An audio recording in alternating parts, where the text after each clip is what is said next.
back. The New York City Police Department is asking for help finding the man you're about to see on camera here. Caught on video, sucker punching and robbing a woman in a subway station. According to police, the 23-year-old woman suffered swelling to the head but refused medical attention on the scene. We've seen this far too often. The attacker stole her backpack, which contained a laptop as well as her debit and credit cards.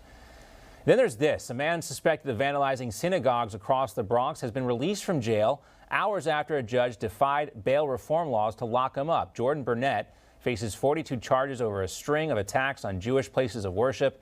He appeared in court on Sunday, where he was held on $20,000 bail. But hours later, Burnett was called back to court, where another judge ordered him released without bail. And now he's out on the streets in New York. Joining us now is former New York Congressman Vito Fossella. He's also the longest-serving Republican member of Congress in Staten Island history.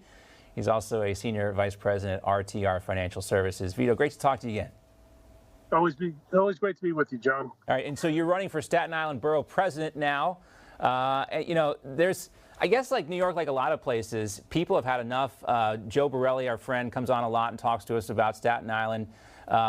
You know, what is your reaction and what are you guys doing to stop this rise of violent crime? I mean, New York probably has more security cameras than any state in this country. And the unfortunate part about that is we see so many of these horrific crimes every day.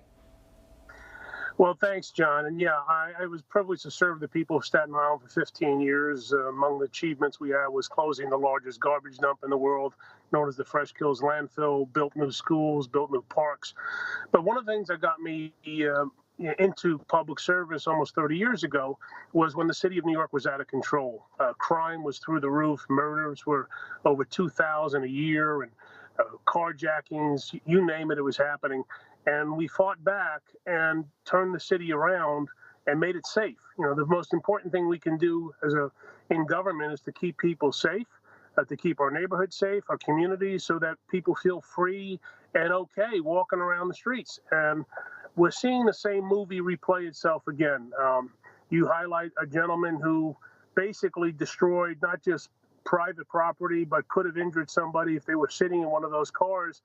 And because of the insanity and lack of common sense now in some of these laws, that person is out on the street again.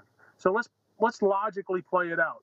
He could have destroyed every car on Staten Island, and because no one was hurt, he'd be out on the street. Right. Is that the type of laws we want? So we need to step back into the arena and start pushing back against these insane laws that keep criminals on the streets and keep innocent people in their homes because they're afraid to go out.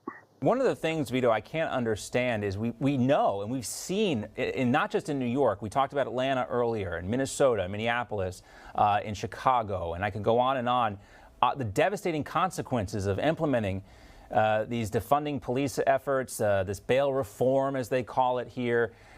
You know, we see the devastating consequences. So why do Democrats, why does Bill de Blasio and the other, you know, super progressive candidates running for city office in New York right now, why do they continue to push these policies?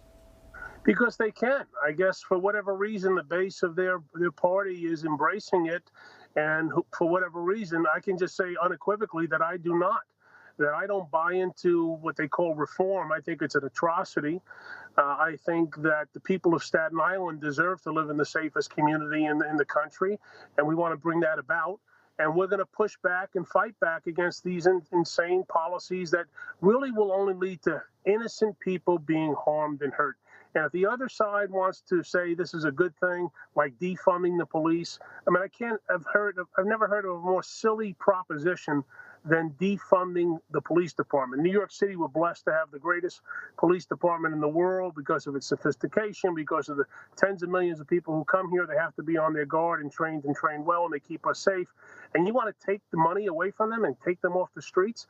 It will be craziness, which is what's starting to happen again in New York City, whether it be places like you reported about, or in the subways where you're waiting for a train to come and you get beat up. So that's not the world we want to live in, nor should we. Yeah, you know, 10 years ago, it seems like you could walk around almost anywhere in Manhattan at any time of day and feel completely safe, and that's certainly not the way it feels now. But also, Staten Island is one of the few places in New York City that really kind of stood up to these, unnecessary lockdowns. Tell us how the businesses are now doing. I guess some of the bars opened up in New York yesterday. How's Staten Island doing?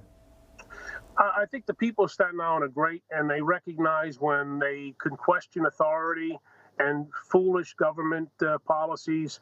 And so the small business owners, as much as they were hurting last year and throughout the summer and into late 2020, are finally starting to come back. It's another reason, frankly, I'm running for borough president of Staten Island, because I felt that there wasn't sufficient voice for those people. You know, the government works for the people and not the other way around. Small businesses are the engine of our economy, and they were given the back of the hand by government at the local and state level, and they were dying on the vine. They were losing their life savings, the employees who want to work, the owners who want to deliver services or provide food or a beer at the bar. We just told them, no, go away and shut up. Yeah. Those people deserve a voice. They're coming back now, finally. We have a great group. Staten Island, although it's over 500,000 people, it's a very small town feel. We look out for one another and try to support our friends and neighbors who own small businesses. So it's starting to come around once and for all, and finally, which is a good thing. Yeah, community. Community. It used to be kind of a common thing. Now it seems like it's a novel idea, but important nonetheless. Vito, great to see you. Thanks so much. Keep us posted on the race there, too. Thank you, John. Good to be with you. Hey, I'm Rob Finnerty. Thanks for watching. If you enjoyed this video, please join the conversation in the comments below. Don't forget to subscribe, too. Hit the bell icon to be alerted to breaking news. And remember, there's a whole lot more on Newsmax TV, America's fastest growing cable news network. Newsmax TV, where real news for real people.